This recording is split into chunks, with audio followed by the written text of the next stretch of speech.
అందరికీ నమస్తే అండి. వైఎస్ఆర్ కాంగ్రెస్ పార్టీ అభ్యర్థులను ప్రకటించారు. గత ఎన్నికల మాదిరిగానే ఇడుపులపాయలోనే సీఎం జగన్మోహన్ రెడ్డి గారు మధ్యలో కూర్చొని ఒకవైపు బీసీ నేత ధర్మాన ప్రసాదరావు గారు, మరోవైపు ఎస్సీ నేత బాపట్ల ఎంపీ నందిగం సురేష్ గారు, వీళ్ళిద్దరి మధ్యలో జగన్మోహన్ రెడ్డి గారు అటుపక్క కొంతమంది నాయకులు, ఇటుపక్క కొంతమంది నాయకులు కూర్చొని లిస్టు అనౌన్స్ చేశారు. ఈ లిస్టు మొత్తం 175 అసెంబ్లీ నియోజకవర్గాలకు, 25 పార్లమెంటు నియోజకవర్గాలకు ఒకేసారి లిస్టు ప్రకటించారు. దీనిలో ఇక్కడ జగన్మోహన్ రెడ్డి గారు చాలా చాకచక్యంగా వ్యవహరించారు. ఒకేసారి లిస్టు ప్రకటించి ఒకేసారి మార్పులు చేర్పులు ఎక్కువగా ఉంటే తిరుగుబాట్లు ఎక్కువ వస్తాయి, దాన్ని కంట్రోల్ చేయడం కష్టమూ ఉంది. కానీ వైసీపీ చాలా తెలివిగా ఏం చేశారు, 3 నెలల కిందటి నుంచే క్లూ ఇస్తూ ఉన్నారు. నియోజకవర్గాల వారీగా అభ్యర్థులను విడతల వారీగా వదులుతూ ఉన్నారు. సో ఇప్పుడు లిస్టులో పెద్దగా మార్పులు లేవు. అంటే అందరికీ తెలిసిన పేర్లే దాదాపుగా. ఎందుకంటే 3 నెలలు డిసెంబర్ నుంచే నియోజకవర్గాల వారీగా సమన్వయకర్తల మార్పు, ఇన్ఛార్జీల మార్పు అని లిస్టులు వదులుతున్నారు. ఇప్పుడు వరకు 12 దశల్లో లిస్టులు వదిలారు. అంటే అదే ఆ లిస్టులు ఏమీ వదలకుండా ఒకేసారి అన్ని నియోజకవర్గాల్లో ఒకసారి అభ్యర్థులను ప్రకటించారనుకోండి, ఈ పార్టీ ఒక్కొక్క చోట అగ్గి రాజుకునేది. కానీ చాలా తెలివిగా, చాలా చాకచక్యంగా, దశల వారీగా, నెమ్మదిగా, చాప కింద నీరులాగా తను మార్చాలి అనుకున్న నియోజకవర్గాలను మార్చుకొని మొత్తానికి జగన్మోహన్ రెడ్డి గారు ఫైనల్ లిస్ట్ ఈరోజు రిలీజ్ చేశారు. సో దీనిలో మనం చూసుకుంటే ఎస్సీ రిజర్వ్డ్ అదేం మార్చలేం, 29. ఎస్టీ రిజర్వ్డ్ అది కూడా మార్చలేం, 7.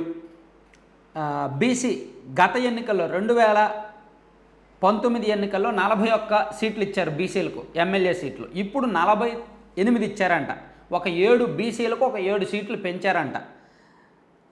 అది వైసీపీ ఇచ్చిన లెక్క. అలాగే ఎమ్మెల్యే ప్లస్ ఎంపీలు కలుపుకుంటే బీసీలకు 2019లో 48 ఇస్తే ఇప్పుడు 59 ఇచ్చారంట. అంటే కాస్త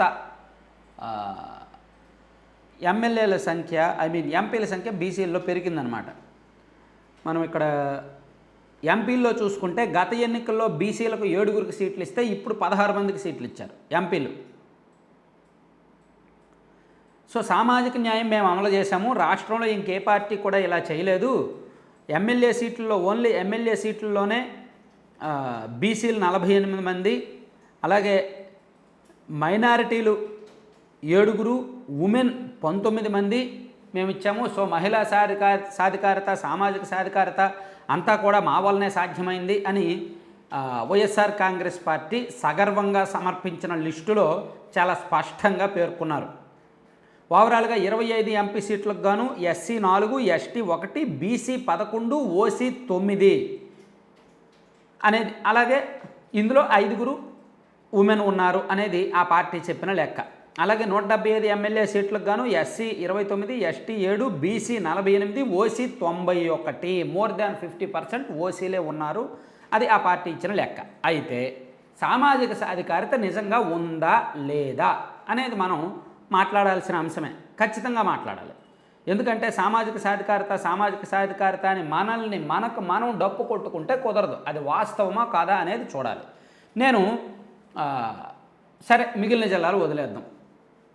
రాయలసీమ ప్లస్ నెల్లూరు జిల్లా, ఈ 5 జిల్లాలు తీసుకుందాం.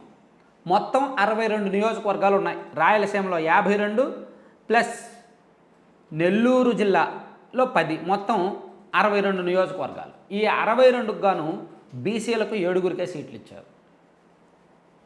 ఈ 62 నియోజకవర్గాలకు గాను బీసీలు 7 సీట్లు ఇచ్చారు. 39 నియోజకవర్గాలని రెడ్డీస్కి ఇచ్చారు. ఈ 62 నియోజకవర్గాలు అంటే రాయలసీమ 4 జిల్లాలు ప్లస్ నెల్లూరు జిల్లాలో కలిపి రెడ్డీస్కి 39 నియోజకవర్గాలు ఇచ్చారు. బీసీలకు 7 ఇచ్చారు. సో మరి దీన్ని ఏమనాలి? దీన్ని సామాజిక సాధికారత అనాలా, ఏమనాలి దీన్ని? సో దీనికి ఏం పేరు పెడతారు? రాయలసీమలో బీసీ నాయకులు లేరా? రాయలసీమలో బీసీ కమ్యూనిటీస్ లేవా? కురుబ, వాల్మీకి బోయ, ఈ కమ్యూనిటీస్ అన్నీ ఉన్నారుగా. చేనేతలు ఉన్నారు, ధర్మవరము ఆ ఏరియాలో చేనేతలు ఉన్నారు, ఇతర బీసీ కమ్యూనిటీస్ ఉన్నారు, ఈడిగ, మేదర. సో చాలా కమ్యూనిటీస్ ఉన్నారు బీసీస్ రాయలసీమలో. సో తెలుగుదేశం పార్టీ బీసీలకు తక్కువ సీట్లు ఇచ్చిన మాట వాస్తవమే. తెలుగుదేశం పార్టీ వైసీపీతో కంపేర్ చేస్తే బీసీలకు టీడీపీ తక్కువ సీట్లు ఇచ్చింది. కానీ వైసీపీతో కంపేర్ చేస్తే టీడీపీ కమ్మ సామాజిక వర్గానికి కూడా తక్కువ సీట్లు ఇచ్చింది. అదొకసారి అర్థం చేసుకోవాలి. వైసీపీలో రెడ్డీస్కి 49 ఇస్తే టీడీపీలో కమ్మాస్కి 28 ఇచ్చారు కదా. అంటే ఇక్కడ వైసీపీకి టీడీపీకి సామాజిక వర్గాల వారీగా ఇచ్చిన సీట్లు చూసుకుంటే వైసీపీకి అనుకూల సామాజిక వర్గం రెడ్డీస్కి వైసీపీలో 49 సీట్లు ఇచ్చారు. టీడీపీకి అనుకూల సామాజిక వర్గం కమ్మాస్కి టీడీపీలో 28 సీట్లే ఇచ్చారు. 28 మాత్రమే ఇచ్చారు. వాళ్ళు పోటీ చేస్తుంది 175 కాదు కదా, వాళ్ళు 144 పోటీ చేస్తున్నారు అనొచ్చు. సో మిగిలిన 31 పోటీ చేసిన మహా అయితే ఒక 5, 6 ఇస్తారు అనుకుందాం. అంటే ఇప్పుడు మొత్తం కలిపి ఎంత, 35 లోపే ఇస్తారు సొంత సామాజిక వర్గానికి. మరి వీళ్ళు సొంత సామాజిక వర్గానికి 49 ఇచ్చారు కదా, అదొకటి. అలాగే బీసీలకు ఎక్కువ ఇచ్చారు. ఎస్, వైసీపీ టీడీపీతో కంపేర్ చేస్తే బీసీలకు ఎక్కువ సీట్లే ఇచ్చారు. కానీ రాయలసీమ ప్రాంతంలో పర్టికులర్గా కడప జిల్లాలో ఏమండి, ఒక ముస్లిం మైనారిటీ, ఒక రిజర్వ్డ్ స్థానం తప్ప మిగిలినవన్నీ రెడ్డిస్కే. కర్నూలు జిల్లా కూడా అంతే. కర్నూలు జిల్లా కూడా అదే పరిస్థితి. సో మరి దీన్ని ఏమనాలి? నిజంగా సామాజిక సాధికారత కనిపించిందా లిస్టులో? ఇక్కడ నా పాయింట్ ఒకటే, మీరు ఎమ్మెల్యే సీట్లు ఇచ్చినా ఇవ్వకపోయినా పర్వాలా, మీరు కార్పొరేషన్ పదవులు ఇచ్చినా ఇవ్వకపోయినా పర్వాలా, ఎమ్మెల్యే సీట్లు ఇస్తున్నాం కదా, కార్పొరేషన్ పదవులు ఇస్తున్నాం కదా అని చెప్పి బీసీలకు ఎస్సీలకు రావాల్సిన నిధులు ఆపేయొద్దు. వాళ్ళకి రావాల్సిన స్వయం ఉపాధి అవకాశాలు పోగొట్టొద్దు. వాళ్ళకి రావాల్సిన రిజర్వేషన్లు ఆపేయొద్దు. ఇదే నేను చెప్పేది. మీరు ఎమ్మెల్యే సీట్లు ఇస్తే ఇవ్వండి, ఇవ్వకపోతే లేదు. ఎందుకంటే ఎమ్మెల్యే సీట్లు ఇచ్చినా వాళ్ళని ఎమ్మెల్యేలను ఎంపీలను చేసిన స్క్రిప్ట్ ప్రకారమే పనిచేయాలి తప్ప రియాలిటీ షోలో పాత్రదారులుగానే ఉండాలి తప్ప వాళ్ళకి స్వేచ్ఛ ఉండదు. కాబట్టి మీరు 100 సీట్లు బీసీలకు ఇచ్చినా 100 మంది బీసీలను గెలిపించినా అది పెద్దగా ఉపయోగం లేదు అనేది నా ఉద్దేశం.